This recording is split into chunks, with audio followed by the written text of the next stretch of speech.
विद्यार्थी मित्रांनो, पाण्याला जीवन असं म्हणतात.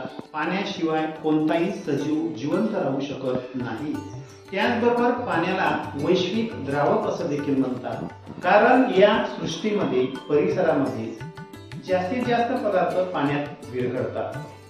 आता आपल्याला या प्रयोगाच्या माध्यमातून पाण्यात विरघळणारे पदार्थ कोणते व न विरघळणारे पदार्थ कोणते हे समजून घ्यायचं आहे.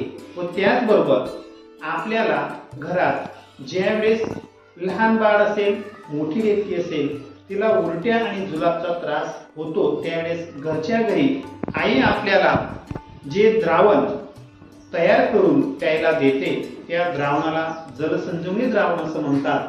आणि हे द्रावण कसं तयार होतं हे या प्रयोगातून समजून घ्यायचं आहे.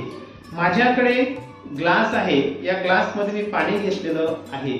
या पाण्यात आता मी मीठ टाकतो, त्याला ढवळतो. थोडा वेळ ढवळल्यावर आपल्याला मीठ पाण्यात दिसेन असं होताना या ठिकाणी आढळेल. याला मिठाचं द्रावण असं म्हणतात. याचा अर्थ मीठ हा पाण्यात विरघळणारा पदार्थ आहे. दुसऱ्या ग्लास मध्ये मी आता साखर टाकतो व ढवळतो. थोडा वेळ ढवळल्यावर या ठिकाणी साखर सुद्धा दिसेनाशी होते. साखरेचं द्रावण तयार होतं. याचा अर्थ साखर सुद्धा पाण्यात विरघळणारा पदार्थ आहे.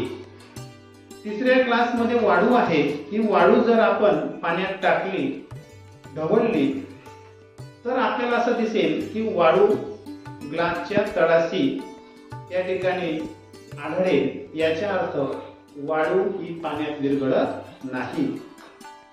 चौथा पदार्थ, आपण जर तेल घेतला व पाण्यात मिसळला, ढवळला, तरी तेल पाण्यात या ठिकाणी विरघळत नाही. तेलाचा तवंग तयार होतो. याचा अर्थ तेल हा सुद्धा अविद्राव्य पदार्थ आहे. या ठिकाणी आपण जे जलसंजीवनी द्रावण तयार केलं, त्याचा उपयोग ज्यावेळेस उलट्या आणि जुलाब होतात त्यावेळेस होतो.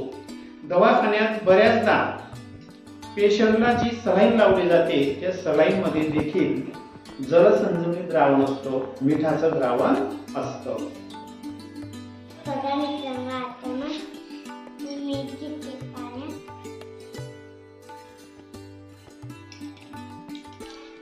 पाण्यात आता ते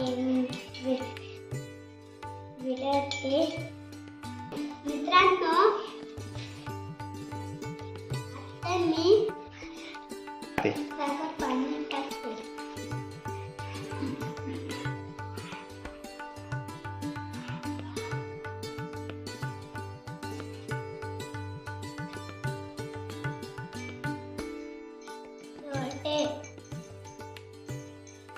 साखर पाणी विरघळते. मित्रांनो, मी वाळू पाण्यात टाकतो व ढवळतो. वाळू हा पाण्यात विरघळत नाही. मित्रांनो, मी आता तेल पाण्यात टाकतो. तेल पाण्यात विरघळत नाही.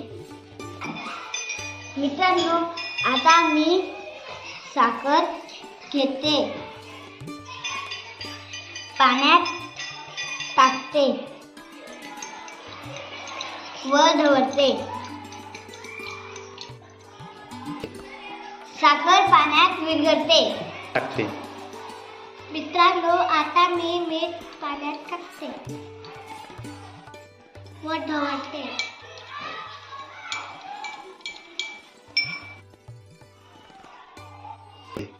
मित्रांनो, मीठ पाण्यात विरघळत नाही. विरघळते. मित्रांनो, मीठ पाण्यात विरघळते. मित्रांनो, मी आता पाण्यात वाळू घेते. विरघळते. मित्रांनो, वाळू पाण्यात विरघळत नाही.